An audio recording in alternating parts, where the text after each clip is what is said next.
Hay una idea que siempre me ronda la cabeza, la posibilidad de regresar a Colombia. A veces pongo en una balanza lo que me gusta de aquí y de allá. Haber migrado desde el privilegio implica vivir con una duda constante que no sabía cómo nombrar. Mi mamá seguro me dice que agradezca tener la posibilidad de elegir, pero a mí me estresa. Necesito tener las respuestas rápido, como si el tiempo se me fuera a acabar o como si mañana no pudiera cambiar de opinión. Sin que yo lo supiera, Paola Fernández, nuestra última invitada, se ha hecho las mismas preguntas, pero en lugar de vivirlo desde la urgencia, le puso un nombre.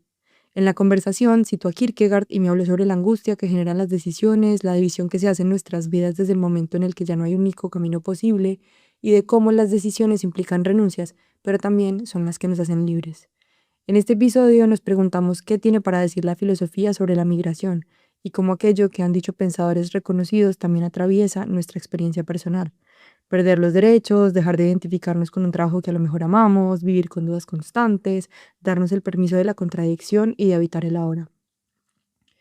No podemos responder si migrar tiene sentido, si ha valido la pena, si es mejor irse o quedarse, pero al menos después de hablar con Paola me quedo con la idea de que se vale quedarse por ahora y también tener dudas y evitar la contradicción y construir nuevas versiones de nosotras mismas y permitirnos vivir el presente con todos los descubrimientos que pueda traer, sin que eso implique que no extrañemos a quienes están al otro lado del Atlántico, porque eso es inevitable, pero no por eso hace que la experiencia sea menos enriquecedora.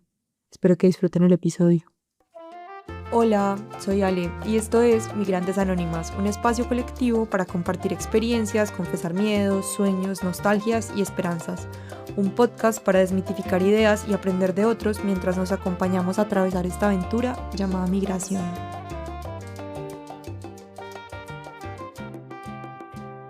Hola a todos y todas, bienvenidos a Migrantes Anónimas. El día de hoy nos acompaña Paola Fernández, ella es colombiana de la ciudad de Cali, es filósofa, ilustradora, aunque a veces llama sus propios dibujos mamarrachitos, es divulgadora de filosofía en Instagram, está haciendo una maestría en educación y también es docente. A veces piensa en el café como un símbolo nostálgico que la conecta con su país, toma clases de salsa, ha escrito e ilustrado 2 libros, tiene un podcast que se llama Arrabaleras Parlantes y también colabora en Pantube TV, un colectivo de creadores que imagina otro tipo de Internet. Bienvenida, Paula, y muchas gracias por estar aquí. Ay, muchísimas gracias por la invitación y toda esa presentación. La única pequeña corrección de la presentación, es una pequeña corrección, pero está bien, es que estoy haciendo el doctorado en educación.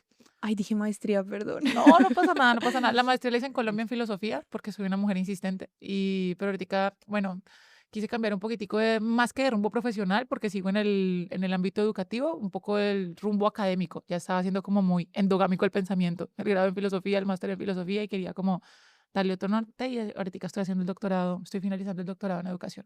Pues nada, yo creo que para entrar así de una en la filosofía, hablas en varios de tus videos de 3 conceptos que menciona como mucho Hannah Arendt, que son el paria, el advenedizo y el apátrida.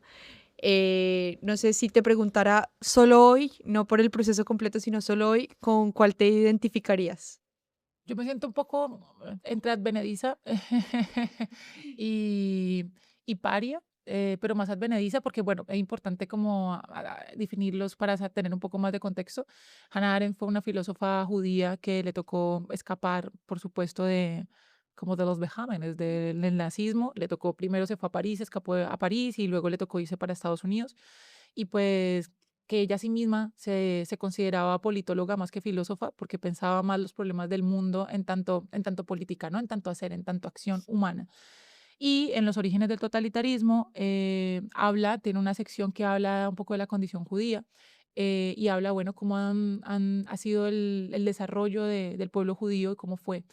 Y habla de 3 tipos de migrante, que son los parias, son aquellos que de alguna manera salen de sus tierras, pero no tienen algo del orden de una ayuda estatal, pero no del todo, ¿no? Porque no son parte del todo. Es como son ajenos, pero tienen algún tipo de recursos que los pueden llegar a como solventar, pero no del todo. Un ejemplo, no sé. Tú, por ejemplo, como migrante en España, tienes acceso a la salud, ¿no? Es algo que, bueno, es uno de los logros que tenemos en este país. Vale, tienes acceso a salud, pero no tienes las mismas garantías en tanto, por ejemplo, tú no tienes los mismos recursos legales ante ciertas, no sé, igualdad en tanto otro español. No te ven de la misma forma tu hoja de vida o por tu acento, no tienes esas mismas garantías que son un poco más implícitas, ¿no? Más tácitas. El apátrida sí está en la mierda porque no tiene ningún tipo de ayuda, que finalmente suelen ser las personas que migran en condiciones de más vulnerabilidad, ¿no? Migran involuntariamente, no tienen ningún tipo de garantía estatal y pues finalmente están al margen un poco de la sociedad. Y los advenedizos somos casi la mayoría de migrantes porque empezamos como a ser parte de esa sociedad a la cual llegamos, pero algo de ese hacer parte implica como perder algo del orden de lo propio, ¿no? Como uno pierde algo de la identidad. Los advenedizos son aquellos que buscan como mimetizarse. No sé, yo lo pienso hasta, Ares no habla del acento, pero a mí el acento me parece que tiene un carácter bastante político. Y hay algo, por ejemplo, también de, no sé, la pérdida del acento, la búsqueda de hacerse parte de la cultura, abandonando algo del orden de lo propio. Entonces yo creo que, bueno, uno se mueve como migrante en esos tres lugares, pero como migrante desde mi caso voluntario, que es una cuestión bien compleja pensarse qué es realmente voluntario, ¿no? Porque, bueno, si todo estuviera perfecto, no decidiríamos abandonar nuestras familias, quizá. Pero pues bueno, que de alguna forma tomamos una decisión, teníamos cierta estabilidad en nuestro país de origen, pero decidimos buscar mejor suerte en otra parte. Hay algo del orden de, por mucho que uno quiera preservar lo propio, de para ser parte, renunciar a algo, ¿no? De algo que te antecede, ¿no? A la historia que te era propia. ¿Y a qué crees que has renunciado tú? A mi familia. Bueno, a mi familia creo que principalmente, pero también a algo de, a ver, para mí el acento, y podemos hasta dedicarle solo esto al acento, porque para mí el acento tiene un carácter político. O sea, entiendo la cuestión del hábito y la adaptación, pero me parece que la forma en la que hablamos da cuenta también, no solamente del lugar de donde venimos, sino, es, no sé, hacerle honor a nuestros padres, a nuestros abuelos, a la vida que tuvimos y que nos perteneció y que por mucho que se sienta ajena, sigue siendo propia, sigue siendo la vida con la que nosotros nacimos.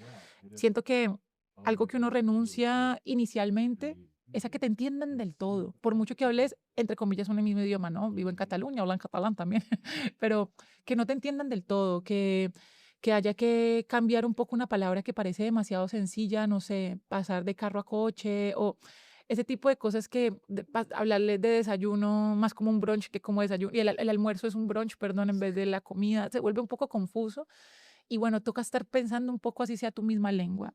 Y también hay algo de la renuncia a tu condición, al menos en mi caso, por ejemplo, profesional, ¿no? Es como, de alguna forma, de hecho, lo hablábamos un poco tras bambalinas, y es que hay una expresión que tienen varios amigos migrantes que me parece bastante compleja, y es que el migrante tiene que pagar derecho de piso. Entonces, tú llegas y tienes que sufrir porque no es tu tierra y tienes que hacerte un lugar. Entonces hay algo de la idea de la meritocracia. Entonces el migrante tiene que intentar merecer lo que tiene. O sea, puedo yo tener o más estudios o más formación o más capacidades para cualquier cuestión particular, pero tengo que luchar, entre comillas, con un local por el merecimiento de algo que quizá en órdenes de, entre muchas comillas, merecer, podría tenerlo más yo que el otro, pero él pertenecía y yo soy una persona que ha llegado de otra parte.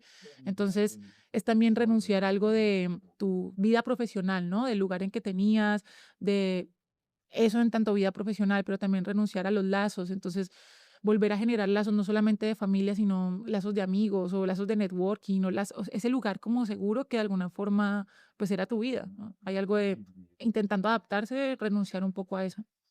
Ya, yo creo que eso me hace un poco querer devolverme, entre comillas, al principio. O sea, ¿qué te impulsa a migrar a ti o por qué tomas la decisión? Pues en mi caso fue por volición, o sea, por deseo, ¿no? Yo tenía ganas de viajar y siempre dije que quería hacer mi máster por fuera, pero finalmente lo hice en Colombia, lo hice en la Universidad del Valle. Cuando acabé el máster, me estaba yendo más o menos, pues, o sea, me estaba yendo bien, yo estaba trabajando en un cole, estaba dando una clase en la universidad, en la Javeriana, y se me dio la oportunidad de hacer el doctorado en la misma universidad donde estaba dando una clase. Pero si hacía el doctorado allí, pues era como, o sea, un poco un sueño, ¿no? En la misma universidad a la que me gradué, hacer el doctorado allí, dar clase allí, pero iba a estar allí siempre. Y Ya. me parece que, bueno, conocer no es solamente estar como tras el libro. poquito tras la pantalla, sino ir al mundo y enfrentarte a él. O sea, no sé, yo viviendo en Barcelona he conocido gente de todas partes. Mis mejores amigos son argentinos, uruguayos, o sea, es gente como que no hubiese conocido si no hubiese salido del país. Entonces quería conocer, ¿sí? Lo mío fue más por explorar un poco. Y creo que eso es bastante complejo porque, bueno, se habla mucho, y creo que es lo más complejo, por supuesto, de la migración involuntaria, que es mucho más difícil, pero pues mucha de la migración es voluntaria y genera mucho más peso porque hay algo del sentido de la responsabilidad, de, estás sufriendo, pues devuélvete. No, entonces uno le cuenta a sus familiares o amigos, no, es que me hace mucha falta, no, estoy sufriendo cuando uno recién llega, ¿no? Que está comiendo tanta mierda. Y es como, no, pues devuélvete. Es como, es que no es tan fácil, o sea, que esté sufriendo aquí porque por supuesto es difícil, no significa que tampoco quiera vivirlo. Y también como que uno también se puede evitar esa dualidad de me quiero devolver y amo mi país, pero al mismo tiempo quiero estar aquí porque me gustan cosas y quiero vivir la experiencia.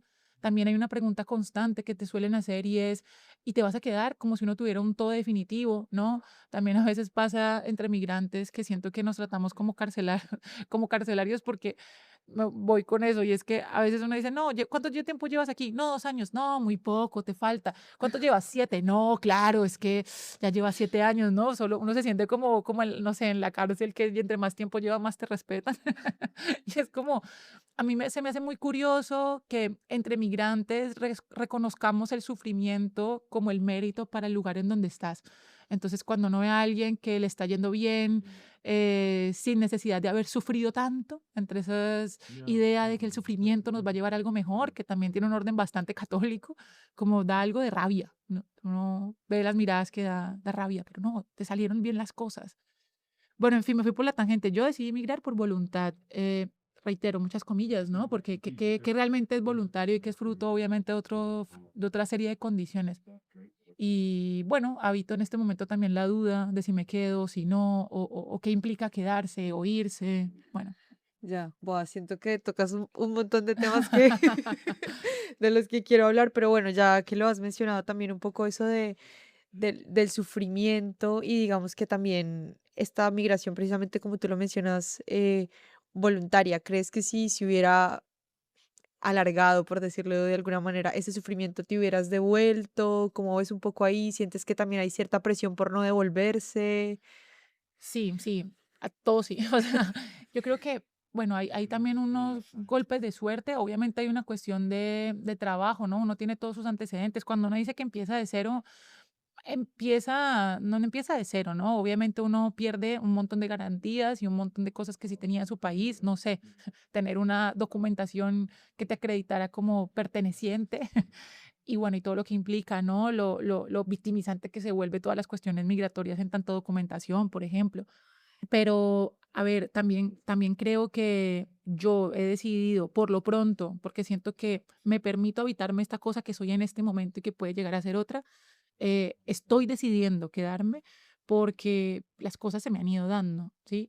Bueno, no sé, muy pronto conocí a quien es mi pareja y vivo con él.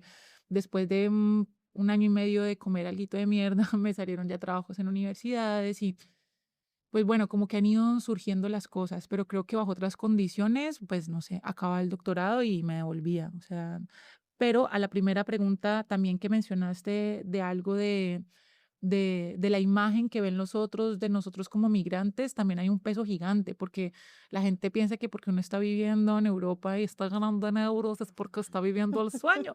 Y es como, pues gasta en euros también. Sabes que el piso se paga en euros, ¿no?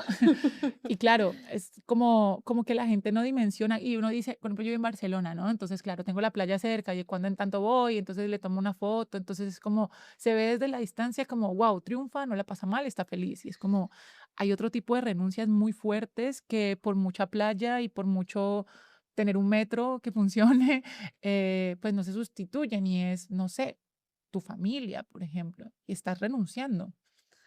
Ya, sí, eso me parece muy heavy porque yo siento que muchas veces tenemos un discurso muy solo como eso, como desde las condiciones materiales que te puede ofrecer el país al que migras, sobre todo cuando venimos de países de Latinoamérica.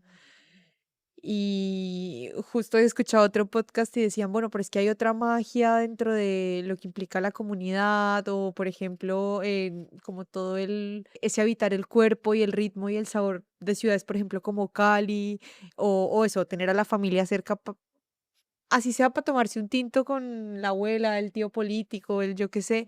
Y claro, y Total. de eso tampoco se habla, o sea, como que nos centramos mucho en lo material, pero yo creo que lo otro también hay que hacerle espacio. Y permitirse también como habitar la dualidad de querer quedarse al mismo tiempo querer irse. O sea, también creo que algo que me suele molestar de los migrantes latinoamericanos es que solemos hablar de los latinos. Yo puedo hablar de Colombia y de hecho de Cali, ¿no? O sea, puedo habitar desde el lugar en donde viví. Y de hecho, ni siquiera de Cali, del contexto en el que crecí. Y siento que, bueno, al menos mi familia o las personas que estaban como en mi círculo más cercano, yo vengo de una familia que pasó pues bastantes dificultades económicas y entonces como es tan difícil acceder como a unos mínimos en tanto materiales, renunciar a ellos se hace muy complejo. Entonces la idea de tú tienes un trabajo y renuncias a él y te vas es como completamente descabellada, ¿no? Como la idea de permitirse el devenir o permitirse la duda o permitirse la incertidumbre se vuelve como no sé, es como descabellado para mis tías, que es como, ay, pero usted vivía sola y tranquila y bien, ¿por qué renunció a ir a comer mierda? Y es como, no sé, no sé, no tengo que tener una respuesta concreta. También hay algo de, como migrantes, de tener que justificar nuestra migración, ¿no? Como de justificarnos constantemente, o justificar el lugar que tenemos en el mundo. O, por ejemplo, yo hablo muy bien de Colombia, hablo muy bien. Y bueno, no quiero hablar de cosas políticas en particular, pero bueno, no sé, me gusta un poco el gobierno actual, me gusta mi país. O sea, a mí Colombia no me trató mal. Y entonces la pregunta constante es, entonces, ¿por qué te fuiste? ¿Por qué no estás allá? Y es como, no sé. Y no tengo por qué saberlo de una forma clara. Puedo tener respuestas momentáneas, pero en este momento no estoy. Y quizá después sí lo esté. O sea, no lo sé. A mí realmente lo único que me jala fuertemente a Colombia, que me jala al retorno, es mis padres y verlos es durísimo, ¿no? Verlos a través de la pantalla como, aparte que se la ponen cerquísima porque no saben cómo videollamar, sino que se les vea la papada. Pero como que cada vez les veo más dibujadas las arrugas y, buah, y eso pesa y no poder estar en algún cumpleaños o alguien se casa y pues no puedes estar, a ver que un tiquete te cuesta mínimo 1.000 euros, así que, y eso no los tienes en el bolsillo todos los días. Entonces, como ver que el tiempo pasa y estás, pero no estás, ¿no? Es como estás en la distancia. Mi madre me videollama en las reuniones familiares y me pone ahí como en la cámara, como me sienta ahí en una silla. Yo, hola, y se cae el celular y es como, mamá, me caí, mamá, me caí. Y como, pero es muy, se cae la llamada y uno queda como con media palabra en la boca y es extraño. A mí me ha pesado es sobre todo la familia, es lo que más me pesa.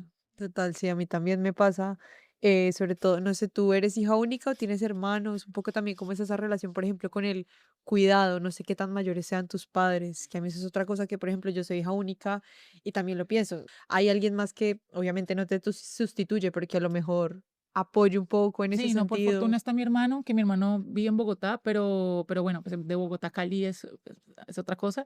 Y mis padres, por fortuna, mi padre sí es bastante mayor, tiene 80 años, mi madre es mucho más joven, se llevan 16 años, entonces bueno, pero están los dos el uno con el otro y se cuidan mucho y ambos, por fortuna, no tienen ni dependencia económica ni dependencia física porque ambos están jubilados, tienen su casa, o sea, en ese aspecto está bastante bien, ¿sí? A mí me preocupa son los años y el peso del tiempo, pues Claro. porque, no sé, tengo que ser consciente que mi padre tiene una edad avanzada, pero es muy saludable, solo que pesa mucho, no sé, por ejemplo, yo siempre tengo un monto en la cuenta que no he tocado nunca por si algo pasa. O sea, es un monto de, y si mi padre se enferma fuerte, pues es que me voy, o sea, no, y lo pienso, ¿no? No, o sea, quizá después vuelvo, pero me voy como evitar eso, ¿no? Como no puedo tomar un taxi o coger mi moto y llegar en 10 minutos a la casa, no, o sea, tengo que ir a un aeropuerto, tomar un tiquete, esperar 12 o 14 horas para poder llegar y ¿qué pasa en la mitad? Bueno, en fin, creo que también, o sea, eso yo creo que nos genera bastante angustia, sobre todo, y reitero, por la idea del yo tomé esta decisión. Hay un filósofo que me gusta bastante, el padre del existencialismo, se llama Soren Kierkegaard, y tiene un texto muy interesante que se llama El concepto de la angustia. y él dice que la angustia nace en el momento en que no sabemos libres y la libertad es el poder. Es decir, se es libre en el momento en que tomamos una decisión. Y hace un ejemplo interesante con Adán, por ejemplo. Adán y Eva no eran libres en el momento en que estaban en el paraíso, aun cuando tuvieran todo a su disposición. Uno piensa que la libertad es tenerlo todo, porque la libertad está en la elección. La libertad apareció en el momento en que apareció ante ellos la prohibición, ¿no? En el momento en que Dios, en esta metáfora pues del Génesis, les da la posibilidad o no, más bien la prohibición de comer del fruto del conocimiento, que también es interesante que sea el fruto del conocimiento.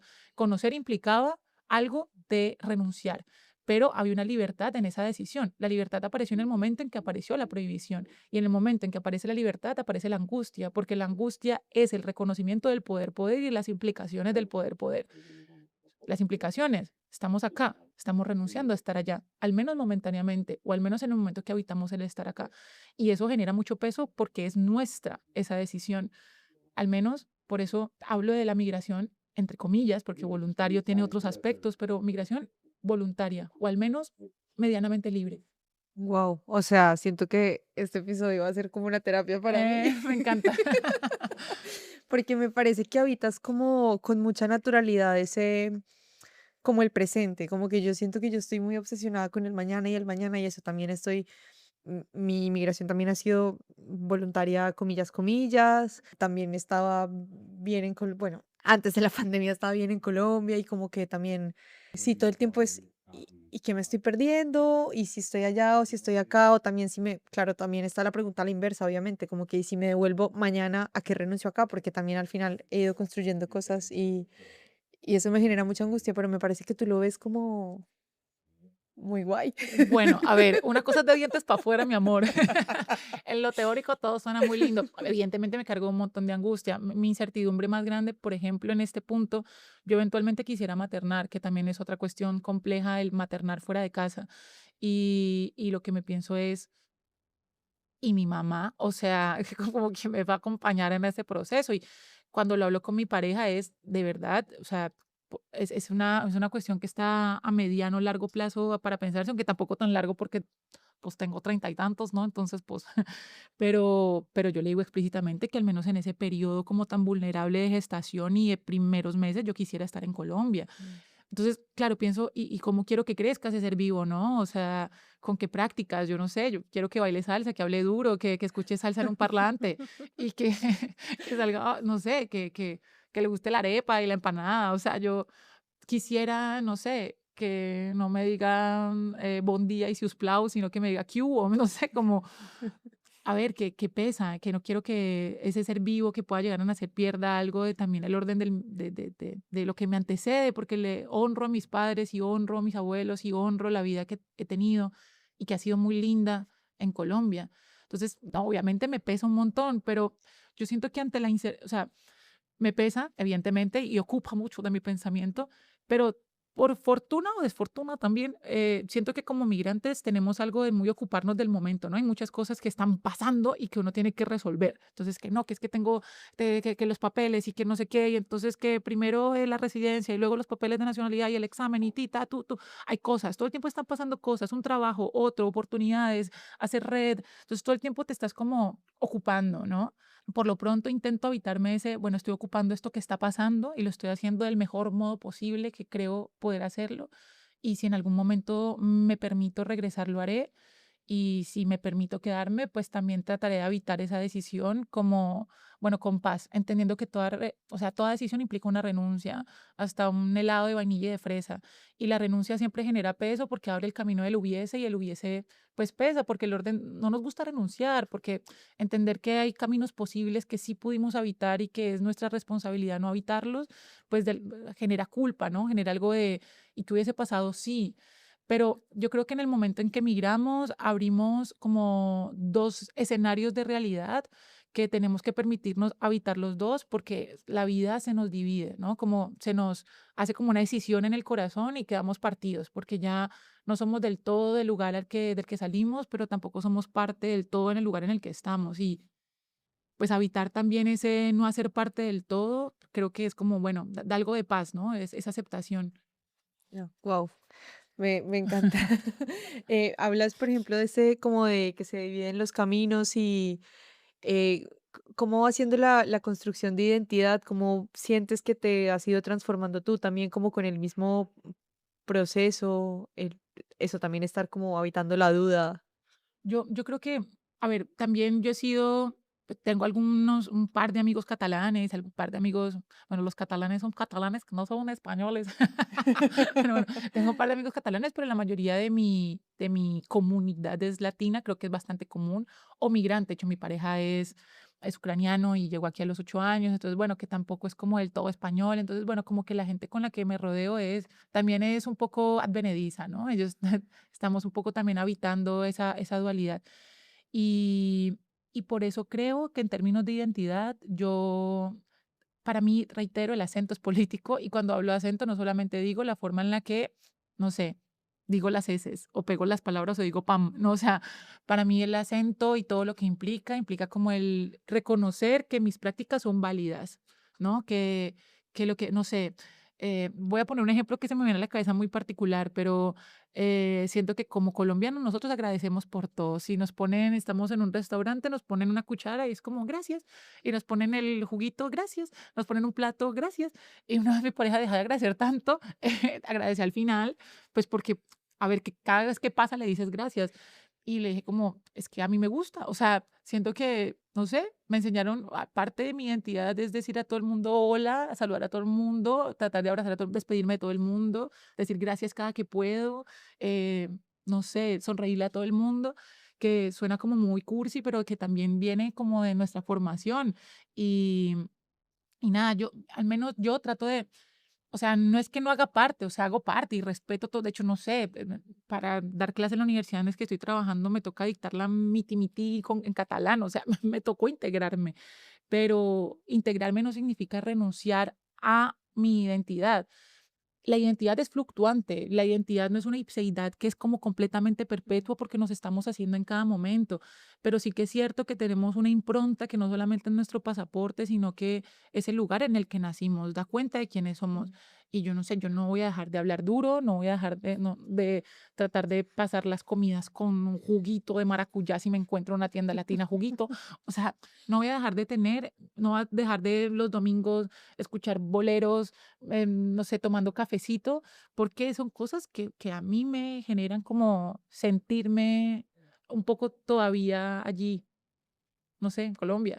Ya. O sea, en cuestión de identidad por fortuna, o bueno, no tanto por fortuna, porque es algo que yo a pulso lo trato, no sé, yo hablo con amigos y digo, paila, ve, paila significa algo malo, voy a seguir utilizando la palabra paila, es decir, no quiero que la comunicación se dé, pero no quiero perder algo del orden de mi identidad. Y también voy a respetar que tú utilices términos que son propios de tu región y yo voy a intentar entenderlos y permitirnos entendernos. Mm. No me voy a mimetizar contigo, pero creo que muchas personas también, obviamente, por la condición de vulnerabilidad que puede llegar a generar, no sé, si por ejemplo, yo me acuerdo un tiempo que trabajé de camarera, que sentía que había un mejor trato si trataba de tener al menos un acento más neutro o un poco más español, ¿no? Y era como, uf, qué fuerte. O tengo amigos que trabajan en call centers que tienen que intentar imitar acento español porque les van a responder mejor o porque no los van a, no sé, denigrar en una llamada. Entonces, a ver, que entiendo que hay algo del orden del privilegio en mi caso de preservar mi identidad, porque creo que es un privilegio tratar de conservar tus raíces también y querer conservarlas, ¿no? Porque no todo el mundo se va en las mismas condiciones. Hay gente que se va y quiere olvidar de dónde se fue. Mm. Ya, yo me siento muy identificada contigo porque también un poco desde ese privilegio y tal, también como que he hecho un esfuerzo muy grande y trato de, yo qué sé, ponerme ropa de colores o como que quiero que la gente sepa que soy colombiana. También quiero que sepan que en el país hay un montón de cosas buenas, también por obviamente por el estigma que hay como alrededor. Entonces me parece muy lindo todo lo que mencionas y también lo de decir gracias, que me parece también lindo y a veces me hace falta, como que lo veo, digamos, un poco al contrario y digo, pero qué mal educados, Sí, no, sí, no sí, sí. saludan, Sí, sí, qué, sí. qué horror. Llega a una cafetería y dice, ¿me pones un café? Diga, buenas, ¿qué tal? ¿Cómo está? Muy Claro. buen día. Mi Dios me la bendiga. Sí, salude, por favor. Y es que ya no me acuerdo cómo la formulé, pero bueno, ¿cómo ha sido esa construcción colectiva de identidades con tu pareja, teniendo en cuenta que los dos son migrantes? Ha sido muy bonita, la verdad, porque, bueno, pues mi pareja llegó a los 8 años, o sea, también a ver, tiene acento español, pero pues nació en Ucrania y igual con la familia hablan ruso y bueno, cuando conocí la familia tenía unas prácticas completamente distintas. eh, y nada, él ha sido como bastante respetuoso y no solamente respetuoso, sino que quiere también hacer parte de las cosas que a mí me hacen feliz, no sé. Mm. Eso me parece muy bonito. Entonces, por ejemplo, no sé, en diciembre, a mí me gusta hacer las novenas, así sea sola, y es como más allá de la oración, pues porque no soy católico practicante, es como tu taina tu turumá, ¿no? Como, como que quiero hacer buñuelos o no sé, o sea, quiero comer natilla y él se sienta conmigo a rezar una novena, que le importa un comino decir con mi burrito sabanero voy camino de Belén, pero la canta. Entonces me parece muy lindo porque, bueno, también él vivió, obviamente ya está muchísimo más adaptado, pero también vivió algo del orden de la renuncia, a su familia extendida, que sí se quedó allá. Entonces, pues ha sido bonito, como, no sé cómo hubiera sido mi vida si la persona que hubiese escogido es español, sería distinto. Ya. eh, Como que también, no sé, hasta me ayudó a entender más cosas en las cuestiones de papeles, con cuestiones de extranjería, que uno está como un poco medio perdido. No sé, ha sido un soporte muy bonito desde ese lugar. Ah, qué lindo. Mm. Qué bonito. Voy a hacer aquí un inciso para los que no sean colombianos y no sepan qué son las novenas. Ah, sí. Antes de que nazca el niño Jesús, en Colombia, los 9 días antes justo rezamos, pero más que, como lo menciona Paola, una cosa religiosa, es muy, yo qué sé, para mí es como sentarse con la familia cada día en una casa distinta a comer y tratar de aprenderse. Bueno, cuando yo estaba chiquita, me aprendía los gozos para poder leerlos, incluso cuando no sabía leer. O sapienza suma del Dios soberano que al nivel de un niño te ha rebajado. O divino Sí. infante. Sí, yo creo que la mayoría de los colombianos la pueden recitar. Hay partes que puedo recitar de Sí, sí, memoria benignísimo Dios de infinita caridad que tanto amasteis. a Uno los pensaba que hombres. era el español porque hablaban en vosotros. Y cuando migré me di cuenta, para mí me desayuné que la novena era solo colombiana. Yo, ¿qué? ¿Esto no es todo de Latinoamérica? ¿Esto no es español? No, no, no, no, es de nosotros. Sí, sí, yo lo descubrí también y fue como, wow, pensé que al menos era latinoamericano, pero tampoco. No, tampoco. Ahora tocaste un tema importante y justo mencionabas que tu pareja te ayudó como con el tema de papeles y eso, un poco también como es esa pérdida de derechos o bueno, o ese cambio de situación administrativa al llegar acá, ¿cómo fue en tu caso? ¿Cómo lo viviste? Fue muy duro. Es que genera mucho estrés también porque, a ver, voy a tratar de ser amigable con el sistema, al mismo tiempo criticarlo. Criticarlo desde el lugar de creo que es muy poco amigable, ¿no? Es muy complejo, pero también entiendo desde el orden administrativo que somos muchos migrantes. Y pues también colapsa un poco el sistema. No, España es un país de migrantes y bueno, por lo pronto no, en este momento no he sufrido como una xenofobia tan explícita, sí siento que implícita en términos administrativos, siento que en algún punto se le da pues mayor prelación a una persona que por mucho que no tenga mi misma formación, al menos es de acá. Y bueno, como que hay algo de miedo cuando la tarjeta se ve como un NIE, o sea, como una tarjeta de residencia y no como una de nacional, o sea, como una persona que tenga una nacionalidad. Se me hace muy complejo, me genera mucho estrés todo este proceso. Y sí, mucha incertidumbre y mucha zozobra. Me pasó cuando el primer año que estuve acá, pues nada, estaba haciendo ese mal llamado pagando derecho de piso, o sea, comiendo mierda. Y yo trabajaba, como no me salía evidentemente nada como profe directamente, porque aparte aquí hay que hacer un máster en formación del profesorado y hacer las oposiciones y un montón de cosas, y la experiencia que tenía era como, métete la experiencia donde sea, porque el indicador es más 57 y no más 34 y no nos sirve esas referencias laborales. Entonces yo me estaba intentando hacer camino, hice un curso de monitor de Yeura, que es como un monitor de tiempo libre para trabajar como en las actividades extraescolares que hacen los chicos en el cole. Y me acuerdo que estaba trabajando en un lugar que me pagaban una miseria, pero que estaba trabajando de algo medio relacionado, no estaba dando clase, pero medio estaba relacionado con la educación y estaba súper contenta. Cuando nada, me llamaron como de recursos humanos y me dijeron como, no, mira, tu tarjeta dice que se vence el 30 de septiembre. Y yo, sí, pero mira, tengo aquí el resguardo, o sea, yo ya máximo con 3 meses de antelación puedo pedir que me lo renueven y no me ha llegado la renovación, ¿qué hago? No, si el 30 de septiembre no te llega, te tenemos que dejar. Yo me pregunté a abogados y demás, y todo lo que me decían los abogados es los resguardos es un recurso legal con el que te pueden contratar, pero cualquier tipo de institución puede reservarse ese derecho porque pueden hacerlo, o sea, y más que de hecho en ese caso era un cole privado, entonces era como, te lo pueden reservar y así fue. Y fue como, nada, perdí un empleo que me gustaba, por algo que no tenía nada que ver conmigo. Y me acuerdo que lloré un montón y me sentía súper frustrada y era, pero es que yo hice todo bien, estoy haciendo todo bien, o sea, ¿qué más puedo hacer? Y bueno, que siempre las cuestiones de las renovaciones se demoran más de la cuenta, entonces uno se queda un poquitico como sin ningún tipo de amparo.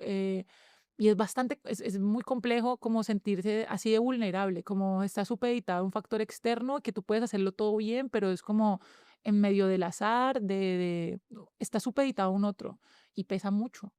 Mm. ¿Y la filosofía tiene algo para decir al respecto de estas cuestiones específicas? En las cuestiones administrativas, sí, por supuesto. De hecho, hablando también de Hannah Arendt, pues habla y volviendo a lo de parias, advenedizos y apátridas, y sobre todo cuando hablamos de los apátridas, que en muchas ocasiones era en su momento la comunidad judía. Claro, la cuestión de migrar no solamente es como perder algo del orden de la identidad, sino perder algo de ser un sujeto de derechos. O sea, a mí se me hace muy complejo que no nos pensemos como ciudadanos del mundo, sino que nos pensemos como un ciudadano de una región en particular y que, digamos, movilizarnos no sea orgánico, sino que tenga que sujetarse como a las normas locales, ¿no? Y que uno quede así desamparado. Migrar y eso de hecho puede llevarnos a la condición de apátridas, es como perder cualquier tipo de resguardo de sí, no tenemos, suena heavy, pero no tenemos los mismos derechos. Hay otra cosa que en la que pienso también cuando mencionas eso, como que te sentías frustrada, que supuestamente habías hecho todo bien, pero igual las cosas no funcionaban como debían. ¿En algún momento todo este proceso te hizo dudar de tus propias capacidades, afectó de alguna manera tu autoestima, lo que creías de ti misma? Completamente. Eh, a mí, particularmente, yo siempre supe que quería estudiar como filosofía, me llamaba bueno, de siempre supe, no, cuando lo vi en el cole fue como esto, yo quería ser psicóloga y fue como, no, ya cambié mi rumbo de vida.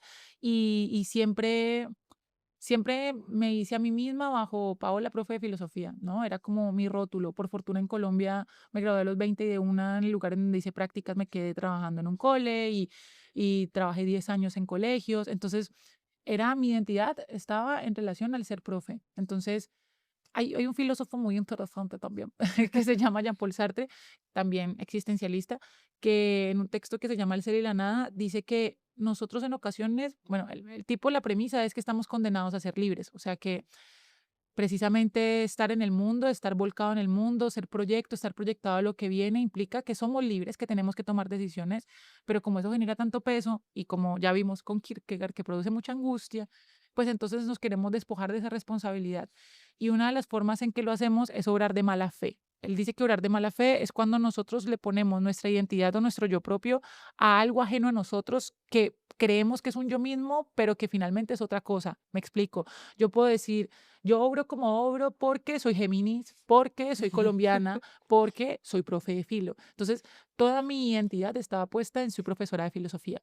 Era mi identidad, era lo que era. O sea, yo como estaba volcada a la profesión, más allá de, bueno, Paola tenía particularidades que no era ser profe de filo, pero mi identidad estaba en ese lugar. Entonces, cuando llegué y no podía ser profe de filo, era como, ¿y entonces qué soy? O sea, no sé ser otra cosa, no soy buena para nada más. ¿Cómo habito el mundo? Aparte, no considero que el trabajo dignifique, pero al menos sí te da como cierto lugar ese quehacer constante en tanto te representa a ti mismo, ¿no? En tanto hay algo de ese hacer que, bueno, uno quiere que te represente. Y si tu hacer no te representa, que eso también lo nombraba Marx y precisamente provocaba la alienación, cuando no te identificas con tu producto de trabajo, te sientes ajeno, alienación viene de alguien viene de extraño, te sientes extraño a esa cosa que haces, pues como toda la base de tu identidad se empieza a perder. Ese primer año fue muy difícil porque no sé, yo trataba de mantenerme siendo profe de filo, dando clases particulares, tenía una tertulia que es pues el podcast que tengo y como que tenía mis oasis de, uff, soy filósofa, pero luego salía y estaba limpiando una mesa o trabajé mucho de niñera, entonces era como, puta vida, todo lo que he estudiado en la vida y estoy cambiando pañales y es como que, no sé, me sentía como que me estaba perdiendo, ¿no? Como tenía mucho que dar y no podía darlo y era como, pero yo estaba bien. ¿Quién me mandó a estar aquí? Y fue bastante difícil. Ahora, bueno, tengo una sensación diferente porque volví a ser profe y volver a escuchar profe, tal cosa. Es como, guau, dime, profe, dímelo, dime, profe, dímelo muchas veces. Me Aquí a veces te encanta. llaman por el nombre y es como, no, no me digas Paola, soy profe, profe, dime, profe. Y bueno, como que hay un respiro como en volver algo de ese orden de la identidad. Pero también me puso de cara a que, bueno, la identidad no necesariamente es tu profesión. Tú eres tú mismo porque eres tú, no porque tienes ese rótulo o porque obras de mala fe poniendo ese rótulo en una cosa que son solamente adjetivos con los cuales te describes, pero ese yo mismo puede ser muchas cosas distintas. Total. A mí un poco también me pasó, como que yo me identificaba mucho con mi profesión y aquí ya no, y al principio fue como al mismo tiempo una cosa muy triste, o yo qué sé, o sentirme mala para lo que hacía de repente, porque yo en Colombia supuestamente era buena para lo que hacía aquí, ya no tanto, y dije, "¡Ay! Toda mi vida ha sido una mentira". Sí. Pero luego también como esa liberación o no sé, como también ese placer de las cosas pequeñas o de otras cosas o de, vale, esto es importante, pero si un día se acaba, también como aprender o darme cuenta de que podía sobrevivir y no pasaba nada y me iban a seguir queriendo mis amigos así yo fuera la más mala de las malas en mi profesión. También fue como liberador, duro, pero liberador. Yo creo que también tiene que ver también son prácticas culturales. Yo siento que en Colombia nos validamos mucho por nuestra profesión Mm. y acá hay mucha gente que no tiene una carrera universitaria y tiene un muy buen trabajo porque sabe hacer muy bien una cosa. Y creo que a mí se me hizo muy extraño al llegar acá que la gente se demora mucho en preguntarte qué haces y no te pregunta dónde estudiaste. O sea, yo me acuerdo en Colombia que te pregunta, o sea, una de las preguntas era en qué cole estudiaste, a vos qué te importa, o sea, o no tanto y qué haces o qué te gusta, sino qué estudiaste y en qué universidad, no sé, es como aquí veo que pasa un poco menos, ¿no? Al menos en los círculos en los que me he movido, es como una pregunta adicional. O sea, no importa si sos, no sé, mesero o empresario, bueno, al menos porque estoy en círculos, pues no clasistas, ¿no? Pero no es como una pregunta, es como, bueno, y que uno habla más en términos de los hobbies o las cosas que le gustan. Y también en estos días hablaba con una amiga que también está como en una cuestión, está de psicóloga y bueno, tiene un trabajo en una universidad, pero que ella siente que no es indispensable y que no se puede explotar a ella misma como, bueno, también migrante, que no se puede explotar como lo hacía en Colombia, que en Colombia tenía un nombre, la reconocían, tenía su consultorio, tal, y acá es como, bueno, tiene un buen trabajo, gana bien, pero es una pieza más de un engranaje y es prescindible y que le pesaba mucho como no sentir ese soy indispensable o soy reconocida.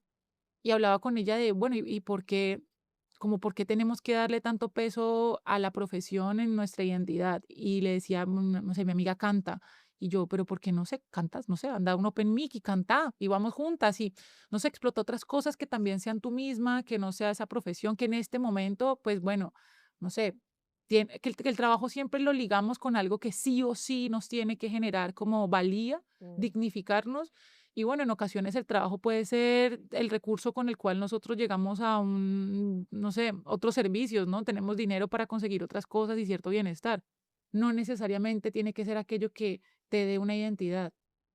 Es duro, pero bueno, y lo digo de dientes para afuera, porque para mí el trabajo es súper importante como que me identifique, pero que creo que emigrar también es algo de renunciar a esa, no necesariamente a la profesión, pero sí intentar encontrar una identidad desde esa valía. Sí, total. Sí, también siento mucho en Colombia lo que tú dices de que le damos como también más importancia y también a lo mejor puede ser también como por una cierta clase de clasismo, que ciertos trabajos sí valen y ciertos no, y también es un poco darnos cuenta de, bueno, todos los trabajos son no solo valiosos, sino importantes, o sea, como que esos trabajos a lo mejor menos reconocidos. Aquí, por ejemplo, veo cosas muy manuales, carpinteros, electricistas, etcétera, y hacen muchísima falta y hay poquísimos y se nota y también se nota como lo mucho que se valoran a lo mejor aquí, que a lo mejor en Colombia ese tipo de cosas no las vemos. Sí, también como bueno, obviamente la experiencia la tenemos desde colombianas, pero que nosotros tenemos en el trabajo puesto como no solamente la validación con nosotros mismos, sino con el mundo, y Mm. tenemos metida la idea de trabajar mucho. Y con todos mis amigos latinos, los que siempre hablamos es que siempre los latinos trabajamos de más, o sea, nos esforzamos de más, pero no, si nos esforzamos de más, realmente hacemos feliz a un otro, pero a nosotros quizá no. Y a mí, cuando llegué y me di cuenta acá que los domingos cerraban los supermercados y casi todo estaba cerrado, yo me preguntaba por qué. Y un amigo me respondió como, pues porque se respetan los derechos laborales, más bien, porque en Colombia todo está abierto todo el tiempo. O sea, la idea de trabajar, trabajar y trabajar es una cuestión que nos pesa porque lo hemos relacionado directamente con la identidad y con nuestro valor. Mm. Y no hay que, no sé, trabajar tanto, o sea, hay que poder descansar, hay que permitirse descansar. Mm. Total, sí, eso es una cosa que me gusta de España, como ese balance. Y volviendo, ahora que mencionas otra vez lo de mucho trabajar desde las concepciones que tenemos a veces en Latinoamérica, quería volver al tema que habías dicho de pagar piso, pagar derecho Sí, de piso. sí, me parece horrible. ¿De dónde crees que venga eso? Porque crees que, y no sé si también hay algo filosófico que a lo mejor nos ayude a entenderlo, o cómo lo ves tú desde esa perspectiva. Así funciona el maldito capitalismo. O sea, el capitalismo, esto a veces, bueno, si nos vamos a la base, lo habla Marx, pero como que nos hemos creído, el capitalismo funciona desde la idea de la meritocracia. Entonces, ¿por qué? Porque te hace creer desde este capitalismo neoliberal que es completamente individualista, atomizado, que te pone como un sujeto aislado, dueño de tu propia vida, pero completamente desligado del entorno social, que por tus méritos estás donde estás. Así que si estás en un mal lugar es porque no has trabajado lo suficiente. Entonces, esta idea de pagar derecho de piso, que se lo he escuchado a muchas amigas latinos, es como, no, es que es normal que los primeros años comas mierda. Así funciona, porque estás llegando de invitado, no estás jugando de local, entonces te toca lucharte lo que tienes en contraposición al que ya lo tiene por derecho. Y es como hay que sufrir para poder alcanzar algo y se siente más valioso, ¿no? Como cuando, no sé, vemos a alguien que nace con dinero y es como, no, lo que tiene no vale porque lo tuvo desde siempre. A ver, que bueno, eso ya nos mete en unas cuestiones de clases sociales y otra cosa completamente distinta, pero, o sea, como utilizando para el ejemplo. Entonces creemos que tenemos que sufrir para poder llegar a donde estamos. Y vuelve y juega, nos mete en la idea completamente individualista y es que, uno, un sueño falso de mérito, porque nos hace creer que por nuestro trabajo particular vamos a lograr alcanzar a ser Elon Musk. Pero a la base hay unas condiciones histórico-materiales que no nos van a tener en el mismo lugar. O sea, empezamos la carrera desde un lugar diferente a Trump o las Kardashian y el capitalismo nos hace creer que no, que todos partimos del mismo lugar y que el que es pobre porque quiere y porque no se ha esforzado lo suficiente. Entonces creo que algo pasa como en la comunidad migrante un poco de, es que esto es lo que hay, ¿no? Esto es lo que tenemos que vivir para tener unos mínimos porque estamos acá y no, o sea, no sé, la dignidad humana no tiene una nacionalidad.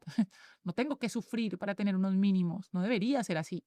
¿Qué idea tenías tú de migrar antes? O sea, como que sabías que tenías que atravesar este momento difícil y estabas dispuesta a atravesarlo, o un poco, porque hay mucha gente que dice como, sí, yo me voy para España y voy a trabajar en lo que toque porque me voy a quedar como, como de lugar y eso. ¿Qué idea tenías tú de cómo iba a ser tu migración? ¿Cómo fueron un poco ahí como las expectativas versus la realidad? A mí por fortuna nadie me echó de mi casa, o sea, como que yo estaba en Colombia bien. Sé que ahorita regresar va a ser más complejo porque me he acostumbrado a una cierta forma de vida que está acá, que quizá en Colombia no está igual. No es que sea mejor o peor, es que es distinta. Entonces, pues en este momento se me sería difícil regresar, no por mi familia, porque es lo que más me llama a regresar, sino porque, bueno, hay otra forma de vida que ya me he ido habituando a esta.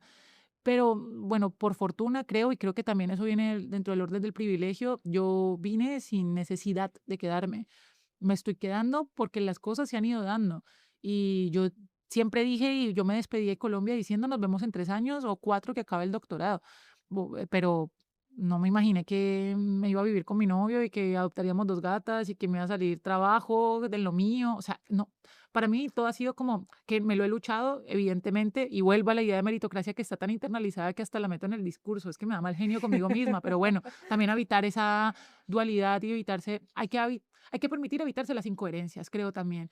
Total. Eh, pero bueno, que me luché un montón por donde estoy, o sea, no llegó de la nada, pero sí que es cierto que para mí ha sido una sorpresa el deseo de quedarme. O sea, yo pensé que yo me regresaba. Ya, Entonces, bueno, pero eso no le quita el duelo. Yo siento que antes genera un peso más grande porque sí tengo mucho por lo cual regresar. Yo creo que hay muchas personas que claro. emigran, que no estoy diciendo que sea más fácil para nada, pero que emigran deseando irse, ¿sí? Porque tuvieron muchos problemas, porque no les ha ido bien en su país de origen, porque su país está en guerra, por unas condiciones que les obligan a irse. Y de alguna forma, pues habitan otro montón de problemas gigantes, pero al menos el deseo de retorno no está en ellos, porque el deseo de retorno no se considera como una opción. Pero para quienes migramos como por una elección, sí está constantemente, porque vuelve y juega la cuestión de la libertad, te Ujú. pone de cara a los mundos posibles y a la ansiedad y a la angustia que genera habitar una realidad y no otra. Ya, estás ahí como, creo que lo mencionas en algún video, como en un duelo eterno, ¿no? Sí, es un duelo constante porque a la larga, o sea, en el momento en que decidimos partir, como que se hizo una decisión en nuestras vidas y ya hay una, como, siento que ya no vamos a volver a pertenecer nunca del todo. Y eso suena súper horrible, pero creo que también se puede ver desde el orden del aprendizaje, porque siempre nos pensamos que pertenecemos de una forma tan acérrima. Creo que Ujú. también eso provoca muchos problemas en las mismas naciones, ¿no? Yo, América para los americanos, España para los españolitos, bueno, España está en la mitad de la dualidad de gente completamente xenófoba y otra gente completamente, no sé, que quiere integrar a los migrantes, pero está ahí como en miti-miti. Pero sí creo que viene de la idea de soy esto y no puedo llegar a ser otra cosa y entonces Ujú. si soy de Colombia entonces uno dice no, qué horrible que haya segregación, sobre todo cuando uno lo vive, ¿no? Como esa xenofobia, en mi caso, más que xenofobia explícita, la he vivido más administrativamente, que uno siente como jueputa, yo tengo un montón de hoja de vida porque se escoge a alguien que tiene menos simplemente porque nació aquí. Pero que en Colombia también, en Colombia con la comunidad venezolana hay una xenofobia espantosa y si nos vamos a cada país, hay xenofobia que nace de la idea de yo nací aquí y nadie más puede tener lo que yo tengo por haber nacido. Este es mi derecho de nacimiento. Y no, eso no sé, por ser seres humanos merecemos como los mínimos, o sea, Ya, derechos humanos. ya. Sí, totalmente. Voy a reformular la pregunta del principio, o sea, como que tú creías que ibas a venir y ibas a encontrar un trabajo de profe de filosofía o de profe en general de manera fácil, o un poco ya te habías hecho la idea de que al principio iba a ser complicado. No, ya me ha hecho la idea que al comienzo iba a ser complicado. Y creo que también eso es bastante complejo y me da mucha rabia en el discurso de los pro inmigrantes españoles, pero que lo hacen desde un discurso más realmente clasista y xenófobo que de inclusión, que es como, ¿y quién nos va a lavar los pisos? Y es como, jaja, muchos migrantes viajamos con bastantes, no sé, condiciones profesionales importantes para nutrir otra parte del sistema también. O sea, es como, no, necesitamos inmigrantes para que ¿quién va a cuidar a los viejos? ¿Quién va a cuidar a los niños? ¿Quién va a lavar los pisos? Espérate, pero no somos tu mano de obra, o sea, no somos la mano de obra barata que no tiene las mismas condiciones que tú o gran español. Y eso porque estamos hablando en este momento de España y pues, el lugar en el que migremos. Entonces, yo migré también con esa idea como generalizada del migrante, de primero la tengo que pasar mal porque me voy a probar suerte. Y bueno, que ha sido un poco una sorpresa que se han ido dando cosas, pero no debería ser así. Ya, sí, totalmente. ¿Crees que en tu contexto el migrar, por ejemplo, es un fin en sí mismo? ¿O sea, ha habido como alguna narrativa cultural, social o lo que sea que eso es lo típico de, ay, ya porque está en España está triunfando, o como que sientes que de alguna manera había esta idea de que migrar era lo máximo? Sí, o sea, y creo que pasa mucho, al menos en Colombia, o al menos regionalmente en Cali, o al menos en mi contexto. Trato de particularizarlo siempre porque pues no podemos tener como experiencias totalizantes, pero sí creo que en Cali está esa idea, o en Colombia está esa idea del que sale le va bien, ¿no? Del sueño del que viene el extranjero, ¿no? Es como estás mejor allá porque acá está todo muy mal y siento que es también bastante complejo porque no sé, se denigra mucho. Yo no hago más que hablar bien de Colombia, pero hay mucha gente que denigra un montón de su país. A mí me da durísimo cuando escucho colombianos diciendo que es que Colombia es insegura, que es que Colombia es una mierda, que no hay oportunidades, que no hay nada, porque sí las hay. Y de hecho, también me pesa mucho y me genera culpa como hacer vida sabiendo que puedo aquí, sabiendo que también puedo alimentar y nutrir cosas en mi propio país, no sé, o sea, todo lo que me formé en mi país lo estoy dando en otro, también me pesa, no sé, y también habito la culpa por ese motivo. Y sí creo que hay como un estigma generalizado de todo lo que está en otra parte está mejor que donde estamos, pero creo que también obedece a algo del orden de la imaginación. O sea, nosotros nos podemos imaginar y generar como todo un ideario de lo que hay en otra parte precisamente porque no lo conocemos.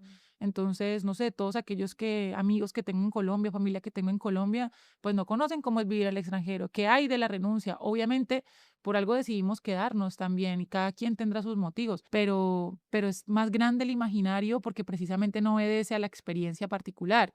Entonces, pues no sé, muchos amigos en Colombia dicen como, no, la estás rompiendo, la estás haciendo y es como, no sabes todo lo que sufro también. Total. Hay algo que me causa curiosidad y es un poco, precisamente, dices que te planteas el retorno porque tuviste como una vida bonita en Cali o lo que fuera, como que es como lo más lindo que tienes de allí o que recuerdas de tu infancia, que, por ejemplo, ahora que también hablabas de maternar, que de allí te gustaría que si algún día tienes hijes, ellos vivieran. No sé, a ver, no estoy diciendo que aquí no haya calidad humana porque eso sería bastante, pero la forma en que nosotros nos relacionamos desde el cariño y el cuidado, la forma en la que a ver, yo digo que tuve una vida muy bonita por mi familia. Bueno, y porque por fortuna las cosas se me fueron dando. Nací en una clase media, donde padres si no trabajan no hay comida, pero que nos podíamos dar los lujos de una vez al año poder ir, yo qué sé, a Santa Marta. Y era como, yo fui millonaria. O sea, no tuve la casa de la Barbie, pero tuve cada 24 de diciembre el niño Dios me trajo un regalito. Y eso fui millonaria, siempre fui millonaria. Tuve mi familia, tengo a mi familia, tengo un lugar al que volver siempre, tengo quienes, me dan ganas de llorar, tengo quienes me apoyan siempre. Y eso es lo que me hace millonaria. Y qué quisiera de mi cultura colombiana que mis hijos tuviesen, es como ese sentido o sea, esa sensación de sentir que siempre va a haber un apoyo, o sea, como de sentir una plena confianza de que está la familia, de que está la familia, o sea, de que el mundo se puede acabar, pero está la familia y siempre va a estar. Y también lo que te decía, no sé, que hablen duro, que se rían, que crean en la gente, que abracen, que no tengan un grupo de amigos y no quieren que ningún otro pertenezca, que lleguen todos y que para todos hay, si llega un nuevo, yo también le brindo un aguardiente a esa persona que llega, o sea, quisiera eso, como esa alegría, ¿no? Que siento que bueno, que hace parte un poco de nuestra cultura. Ay, qué lindo. Muy Me dan ganas cursi. de llorar a Ah, mí también. lloremos juntas. Un tiquete para Colombia aquí. Ya. Bueno, yo creo que ya para ir cerrando, ¿cómo crees que te ha transformado migrar? Pues a mí me ha permitido a nivel individual reconocer que soy más que la idea que tenía de mí misma. O sea, que puedo ser cualquier cosa y sigo siendo yo misma. Puedo ser niñera, heladera, mesera, mensajera, profesora y soy yo. Y el yo alberga unas cosas mucho más fluctuantes que algo estático. Y a nivel, digamos, social, pues me ha dado el reconocimiento de la diferencia. Creo que, al menos en Colombia, nuestros extranjeros eran simplemente gente de otra ciudad. O sea, no, no, tengo un amigo de Bogotá. Era como, pero acá tú conoces gente de todas partes y un montón de formas de concebir la realidad y un montón de cosas que no te va a enseñar nunca un libro de texto. Me ha permitido como ser mucho más consciente de realidades distintas a la mía, de reconocer la vulnerabilidad, de reconocer los lazos que se constituyen precisamente en la vulnerabilidad, que me parece que son muy fuertes, de la idea de hacer familia también con un otro que también está sole y habitamos sentirnos medio solos en un mundo extraño juntos. Entonces, a nivel individual me permitió habitarme otras cosas, tratar de construir ese ser Paola y habitarlo en cada momento y permitirme, en serio, para mí mi gran logro ha sido permitirme la contradicción. permitirme no saber, permitirme como habitar como plenamente, al menos un poquito. Y a nivel de del otro, como ser mucho más consciente de otras realidades que no solamente sean la mía. Wow, qué bonito. Que me encanta lo de solo ser y también lo de las contradicciones y todo esto. Creo que aprendí mucho. Ay, no, tan bella. Muchas gracias, Paola, por acompañarnos el día de hoy. Ay, no, a ustedes por la invitación. A ustedes digo como a todos, a ti. Bueno, y a Michael, saludito que está tras bambalinas. Y muchas gracias a vosotros, a ustedes. Ay, mira, se me salió la españolada. Muchas gracias a ustedes por la invitación. Me siento muy contenta y bueno, y también algo como invitarles a las personas que escuchan que no sé, que es importante hacer comunidad, que creo que en este mundo tan convulso y en medio de guerras, y no hablamos en términos políticos de cosas particulares porque nos vamos por terrenos escabrosos, pero en este momento donde todo parece como tan violento y tan horrible, realmente el cuidado, permitirse la vulnerabilidad y permitirse como el cuidar de un otro es como lo revolucionario, ¿no? La ternura es punk y habitarnos como migrantes, cuidarnos mucho y no solamente a quien te sirva, sino permitir cuidar. Creo que es como, no sé, una invitación también. Ay, qué bonito. Sí, total. O sea, cuidemos a todos, al mundo, a la gente, a lo que tenemos también, incluso lo material que parece que también se reemplaza tan fácil. Pues nada, muchas gracias, Paula, por este espacio. A ti. Migrantes Anónimas fue una co-creación de Daniela Castellanos y Alejandra Ceballos. Es un espacio colectivo para compartir, dialogar, cuestionar y construir lo que significa ser migrante. Este episodio fue producido por Alejandra Ceballos López y Michael Morales Jiménez. La música es original de Pablo Arciniegas y Quique López. Fue posible gracias a la participación de Paola Fernández. Si te gusta nuestro podcast, suscríbete en cualquiera de las plataformas en las que nos escuches y recomiéndanos con un migrante que necesite saber que no está solo. Gracias por escuchar.